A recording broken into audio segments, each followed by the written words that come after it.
Le handicap de la victoire. La Bible est un si précieux trésor qui permet de bien gérer toutes nos situations dans la vie. Ton handicap peut devenir un outil de victoire pour ton succès dans la vie. Le livre de Juges, chapitre 3, parle de Ehud, fils de Géra, un des libérateurs d'Israël. À cause de leur épisode de désobéissance, Dieu avait fait que les enfants d'Israël fussent esclaves des Moabites pendant 18 ans. Églon était le roi des Moabites. Ehud, fils de Géra, un benjamite, était gaucher. Le mot hébreu pour dire gaucher se réfère à un handicap, c'est-à-dire une impossibilité de bien manier la main droite. On n'attendait vraiment pas ça de lui, puisqu'il était benjamite et que Benjamin signifie fils de ma droite.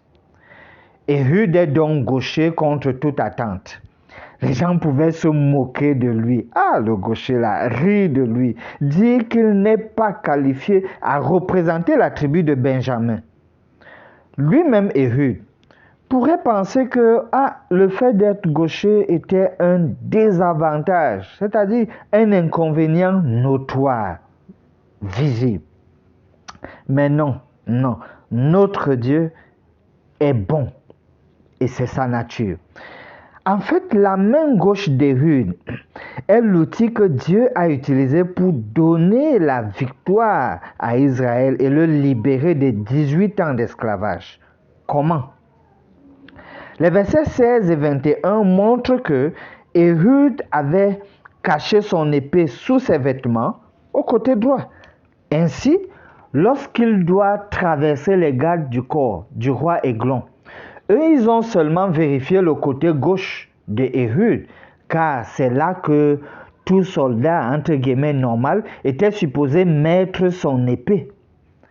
Lorsqu'Ehud était seul à seul avec Églon, il a très habilement utilisé sa main gauche pour retirer son épée du côté droit et transpercer le gros Églon.